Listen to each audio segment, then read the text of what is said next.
बिस्मिल्लाहिर्रहमानिर्रहीम, अस्सलाम वालेकुम। इस वीडियो में हम यूनिटी ट्रेन क्रिएट करेंगे और देखेंगे हम कैसे एनवायरनमेंट्स क्रिएट कर सकते हैं। तो यूनिटी कुछ एसेट्स हम इंपोर्ट कर लेते हैं। एक्वास्लाइड के नाम से एक एसेट है फॉर वाटर, इसको इंपोर्ट कर लेंगे। एक छोटी सी नदी बनाएंगे हम अपनी इन्वायरमेंट में, और इसके बाद कुछ और एसेट्स हैं जो कि हम इंपोर्ट कर लेते हैं। फॉर फ्लावर्स एंड ग्रास हम ग्रास एंड फ्लावर्स एसेट्स जो है वो इंपोर्ट कर लेते हैं। डेफिनेटली ये लिमिटेड नहीं है, आप डिफरेंट एसेट्स भी इंपोर्ट कर सकते हैं, लेकिन हम ये वाले एसेट इसलिए इंपोर्ट कर लें हैं क्योंकि ये मुझे अच्छे लगे और फ्री में हैं। इसके बाद फैंटेसी स्काई बॉक्स एसेट है, इसको भी इंपोर्ट कर लेते हैं ताकि हम एक अच्छा सा स्काई बॉक्स भी यूज़ कर पाएँ अपनी इन्वायरमेंट के अंदर। और इसके बाद हम ट्रीज़ के लिए एक ये वाला एसेट इंपोर्ट कर लेते हैं, ट्री कलेक्शन पैक, और इसके अंदर डिफरेंट किस्म के आपको ट्रीज़ मिल जाएंगे और टोटली फ्री एसेट है ये। इसको भी हम इंपोर्ट कर लेते हैं अपनी इन्वायरमेंट के अंदर।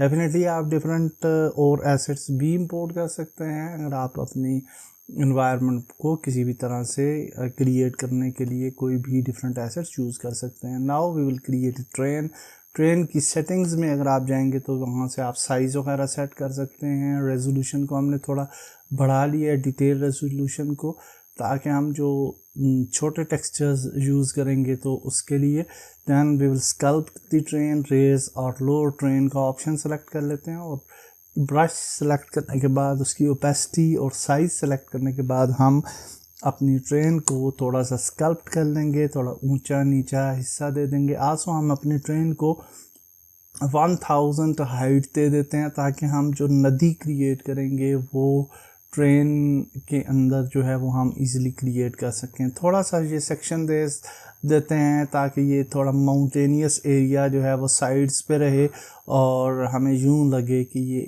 माउंटेन्स हैं। आफ्टर क्रिएटिंग ए ट्रेन और आफ्टर स्कल्पटिंग द ट्रेन हम जो है वो ट्रेन के ऊपर टेक्सचर ऐड करेंगे। So will go to the texture, paint texture section, और पेंट टेक्सचर सेक्शन के अंदर अगर आप जाते हैं तो वहाँ से हम टेक्सचर को क्रिएट कर सकते हैं। बट बिफोर दैट हम शिफ्ट प्रेस करके ब्रश सेलेक्ट करके ट्रेन के अंदर ये हमने एक नदी टाइप का एरिया बना लिया। शिफ्ट अगर आप क्लिक प्रेस करेंगे तो ट्रेन को आप डिलीट कर सकते हैं किसी भी एरिया को। और ये हमने एक छोटी सी नदी का एरिया डिफरेंट ब्रशेस को यूज़ करते हुए छोटा सा बना लिया, और that looks good. Okay, so now we will just add the texture, और सेम सेक्शन में जाते हैं ट्रेन के जहाँ से हमने रेज और लोअर की थी ट्रेन, वहाँ से हम पेंट टेक्सचर को सिलेक्ट करते हैं, ऐड लेयर करते हैं और ग्रास की लेयर ऐड कर लेते हैं। ग्रास की लेयर को सिलेक्ट करके उसकी टाइलिंग को आप 2020 अगर आप करेंगे तो वो थोड़ा ज़्यादा रियलिस्टिक ग्रास लगेगा। That's good. एंड आल्सो इसी तरह से हम डिफरेंट और लेयर्स भी ऐड कर सकते हैं। पेंट लेयर पे जाते हैं, एक और ऐड लेयर करते हैं, रॉकी टाइप लेयर को सिलेक्ट करने के बाद हमने ब्रश सेलेक्ट किया और जो माउंटेन्स थी हमारी वहाँ पे थोड़ा सा ये इफ़ेक्ट दे देते हैं ताकि हमारी माउंटेन्स जो हैं वो थोड़ी सी रॉकी फील हमें नज़र आए।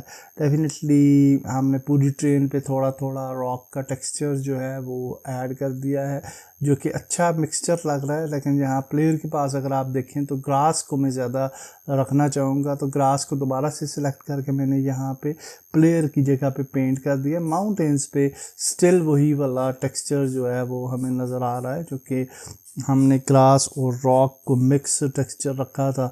इसी तरह से स्नो इफेक्ट के लिए हम एक और टेक्सचर ऐड कर लेते हैं, ऐड लेयर करते हैं और थोड़ा सा स्नो इफेक्ट भी देते हैं हम दी माउंटेनियस एरियाज़, और ये भी अच्छा लगेगा। तालाब जो है वो नदी जो है उसके लिए हम ये एक सैंड टाइप इफेक्ट चूज़ कर लेते हैं और इसको हम जो नदी का एरिया था उसके अंदर इस तरह से ब्रश कर लेते हैं। बहुत ज़्यादा ओपेसिटी नहीं रखेंगे वरना बहुत डार्क इफेक्ट लगेगा। और नदी के अंदर हम सिंपल थोड़ी ओपेसिटी को कम करते हुए ये हमने इफेक्ट रखा है। और अब आप देख सकते हैं we have a nice train with a nice तालाब एज वेल, और इसके अंदर हम लेटर ऑन जो है वो वाटर ऐड कर देंगे। अब टाइम होता है ग्रास का, और ग्रास ऐड करने के लिए हम ट्रेन को सिलेक्ट करेंगे और ग्रास सेक्शन के अंदर चले जाएंगे, ऐड करेंगे टेक्सचर और ग्रास को सिलेक्ट कर लेते हैं। ग्रास की हाइट आप की लिमिट जो है वो अपनी मर्ज़ी से रख सकते हैं। ग्रास को सिलेक्ट करें, आप देख सकते हैं कलर हम यहाँ से ग्रास का एडिट करके चेंज कर सकते हैं, और जो आपकी ट्रेन से ज़रा मैच करता हो वो कलर, उस तरह का कलर आप सेलेक्ट कर लें ताकि आपकी ट्रेन पे ये awkward ना लगे ग्रास, और रियलिस्टिक लगे। तो अब आप देख सकते हैं ग्रास का कलर काफ़ी अच्छा लग रहा है। इसी तरह से हम इस ग्रास को क्लिक करते हुए, अगर मैं एक एक क्लिक करूँगा, अगर आप ब्रश करेंगे, जिस तरह ब्रश करते हैं बहुत ज़्यादा ग्रास जो है वो ऐड हो जाएगा। अगर आप एक एक क्लिक करते हैं तो आपका ग्रास जो है वो कम लगेगा। मैं ये प्लेयर के जो एरिया है उसके इर्द गिर्द ही ग्रास को ऐड कर रहा हूँ। डेफिनेटली आप पूरी ट्रेन पे भी इस तरह से ब्रश कर सकते हैं। और यहाँ पे अब मैं डिफरेंट ग्रास एंड फ्लावर्स के अंदर डिफरेंट किस्म के फ्लावर्स थे, ग्रास थे, उनको वन बाय वन जो है वो सिलेक्ट कर रहा हूँ, और वन बाय वन इस एरिया के गिर्द क्लिक कर रहा हूँ जो एरिया हमारा प्लेयर को फोकस करेगा। और जब हम गेम को प्ले करेंगे तो ये वाला एरिया हमें नज़र आएगा। और ब्रश नहीं करना, मैं क्लिक करता जा रहा हूँ। क्लिक करने से ये होता है ग्रास थोड़ा थोड़ा जो है, अगर ओपेसिटी और स्ट्रेंथ कम रखते हैं आप तो थोड़ा थोड़ा ग्रास जो है वो ऐड होगा। अदरवाइज़ अगर आप ब्रश करते हैं तो बहुत ज़्यादा ग्रास जो है वो आ जाएगा। याद रखें, ग्रास अगर आपने अपनी इन्वायरमेंट के अंदर बहुत ज़्यादा ऐड किया तो आपकी परफॉर्मेंस बहुत ही कम हो जाएगी गेम की। तो ग्रास हमेशा कम से कम रखें, और इसी तरह से ट्रीज़ जो होते हैं वो भी कम से कम रखना होता है। अदरवाइज़ ट्रीज़ और ग्रास जो है वो बहुत ज़्यादा ऑप्टिमाइजेशन पे इम्पेक्ट डालते हैं और आपकी गेम बहुत ज़्यादा स्लो हो जाती है। सो नाउ आप देख सकते हैं कि हमारा बहुत ही खूबसूरत ग्रास एंड फ्लावर्स जो हैं वो ऐड हो चुके हैं। ये जो नदी वाला एरिया, यहाँ पे भी कुछ ग्रास आपको नज़र आ रहा है, और इसको शिफ्ट प्रेस करके हम डिलीट कर सकते हैं। जो नदी के एरिया के अंदर ग्रास हमसे अनफॉर्चुनेटली ऐड हो गया, उसको हमने डिलीट कर दिया। और अब टाइम होता है ट्रीज़ ऐड करने का। ट्रीज़ के लिए हम ट्रीज़ बनाएंगे, ऐड ट्री करेंगे, और यहाँ से हम ट्री की डिफरेंट मेशेस हमारे पास आ रही हैं। हमने ट्री को सिलेक्ट किया और इसको मैश इन्वायरमेंट में हम ऐड करते हैं। ये आप देखें कि हमने जब ऐड किया तो इसका साइज़ हमें काफ़ी बड़ा लग रहा है, तो इसके साइज़ को हम यहाँ से छोटा कर सकते हैं। अगर यहाँ पे आप देखें इसकी रैंडम हाइट जो आ रही है, डेफिनेटली इसको रैंडमाइज आप बहुत छोटे और बहुत बड़े में भी कर सकते हैं, लेकिन आप देख सकते हैं मैंने थोड़ा सा इसको छोटा रखा है हाइट को, ताकि हमारा ये वाला जो ऑब्जेक्ट्स हैं वो थोड़े कम लगें। और उसके बाद फिर हम मैश इन्वायरमेंट के अंदर इन ऑब्जेक्ट्स को ऐड कर देंगे। इसी तरह से मैं डिफरेंट ट्रीज़ जो है वो ऐड कर रहा हूँ, और उनको 1000 और 2000 और इस लिमिट के अंदर पूरी ट्रेन के अंदर हम फैला रहे हैं। तो ये पूरी ट्रेन के अंदर ये जो है वो सिमुलेट हो जाएंगे ट्रीज़, और विद लिटिल डिस्टेंसेस। और इनको आप अगर बहुत ज़्यादा ट्रीज़ ऐड करना चाह रहे हैं तो ज़्यादा भी आप कर सकते हैं, 10,000 कर लें, 20,000 कर लें। अगर आपने कोई जंगल टाइप एरिया बनाना है, या फिर आपने अगर सिंपल नेचर एनवायरनमेंट बनानी है, तो विद डिस्टेंस आप ट्रीज़ जो है वो ऐड कर सकते हैं।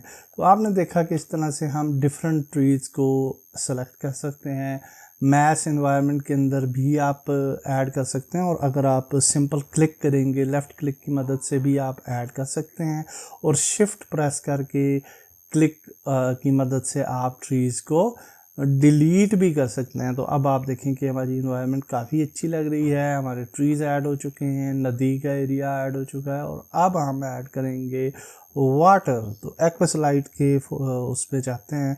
यहाँ पे अगर आप देखें तो एक्वास्लाइड की जो प्रीफैब है उसको अगर आप ड्रैग ड्रॉप करेंगे, तो अब इस प्रीफैब के अंडर आपको एक रिफ्लेक्शन प्रोब ऐड करना पड़ता है, जो कि इम्पॉर्टेंट है। आप रिफ्लेक्शन प्रोब ऐड नहीं करेंगे, और उसके साथ साथ अगर आपने जो है वो लाइटिंग को शेडोज़ ना दिए तो आपका वाटर जो है विजिबल नहीं होगा। अभी आप देख सकते हैं विजिबल नहीं है, लेकिन जब हम इसकी सेटिंग करेंगे तो फिर ये विजिबल हो जाएगा।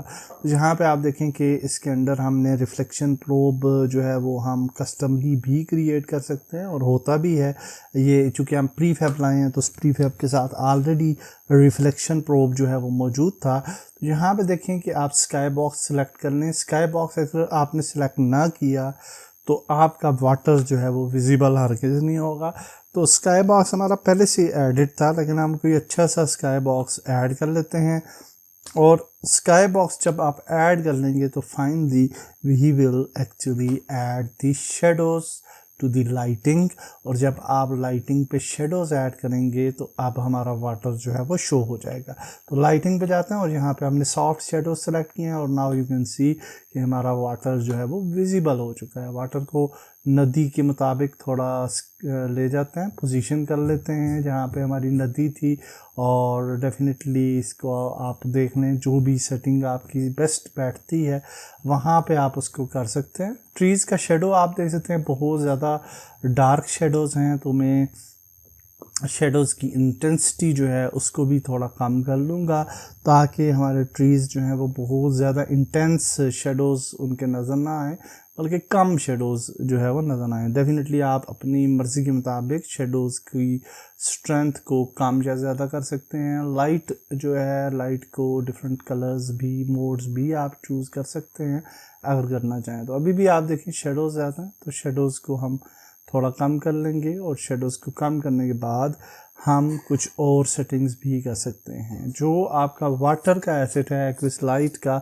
उसके अंदर भी कुछ सेटिंग्स मौजूद हैं, उनकी मदद से आप वाटर को भी चेंज कर सकते हैं। एनवायरनमेंट की लाइटिंग हमने थोड़ी सी चेंज की है, और आल्सो लाइटिंग को चेंज करने के बाद हम मज़ीद कुछ बेहतर इफेक्ट लाने के लिए जो है फोग भी ऐड कर लेते हैं, और फोग का भी आप कलर चूज़ कर सकते हैं, और फोग की इंटेंसिटी को भी थोड़ा कम या ज़्यादा कर सकते हैं।